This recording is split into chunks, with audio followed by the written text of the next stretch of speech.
Hey, what's up? It's Ben here. I just want to know, is your boss driving you crazy? Does the thought of going to work make you just want to crawl into a fetal position? Do you daydream about burning your cubicle down? Maybe the last one is too intense, but I know there's at least one person who's watching this video who can't wait to quit their job. I know my view count isn't high, but thanks for finding me. So if you have a job you can't stand, I do encourage you to leave, but to do so, you need to have a plan. And here are the 8 things you need to know before quitting your job. Number 1, know what you need from your new job. Okay, I get that. You don't like your job, but why is that? Saying my boss is a jerk doesn't cover it. Why are they a jerk? What do they say or do that bothers you? And what do you wish they did instead? It's important to have total clarity on what you are lacking in your current position to better know what you want and need in your next position. This will help you find the right new job for you. Consider things like your job's work culture, salary, benefits, job duties, and leadership. These are all factors you might need to consider when finding a new job. Number 2, talk about your current position. If you're dead set on leaving because of something that happened or the current situation that you're in, it's probably a good idea to talk about it first before leaving. Find the right person to talk about it, like your supervisor or human resource,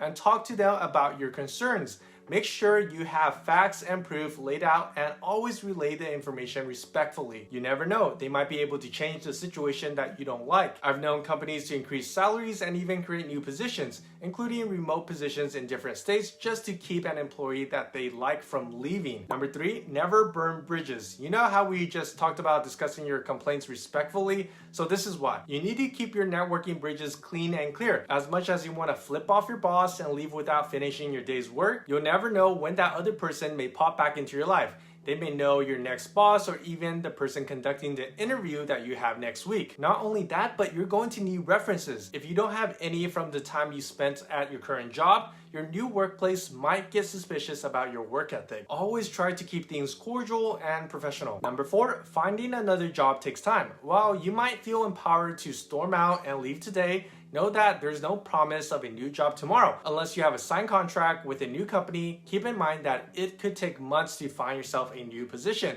Are there plenty of jobs out there? Sure. Will you be a great match for each of those jobs? Unlikely. Make sure you have enough money to get by or start the job search well before you plan to quit your current job. Number 5, you should have savings. Even if you have a new job lined up, you're probably going to go through a few weeks of low income. Whether this is because your new job is still sending out payroll or because you've just missed the last bi-weekly pay period, it's important to have some cash to hold you over. On top of the rainy day funds, which should cover 6 months of your expenses during an emergency, have a quit my job fund so you don't have to dip into your emergency savings. It's just an extra cushion and it never hurts to have more. Number 6, use your PTO. You'll be surprised how many employees leave their jobs without using all of their paid time off or PTO.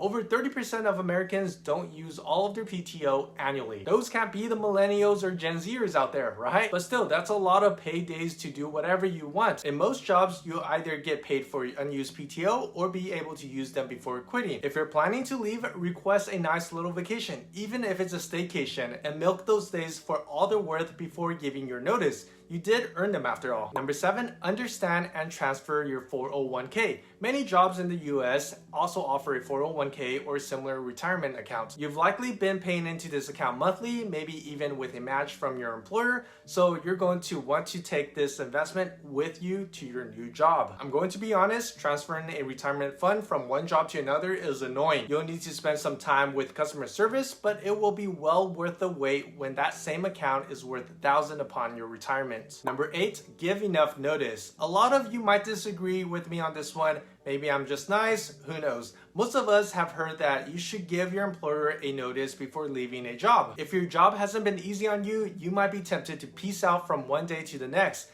And of course, this depends on the type of work you do. The truth is that this supposed power play sometimes isn't really powerful or cool, especially to the non-jerk people you work with, like your coworker that could also be your friend. They're going to be stuck picking up your slack while the higher ups or your boss are going to go on with their lives. So be considerate and give as much notice as you can. Usually 2 weeks is ideal. Now that you have some guidelines before quitting your job, are you going to make the move now? Why are you quitting in the first place? If you're down, share the deets with me in the comments. Hopefully this video gave you some good insight. If this is the case, don't forget to give it a like and maybe consider subscribing for more weekly uploads. And as always, I'll catch y'all later.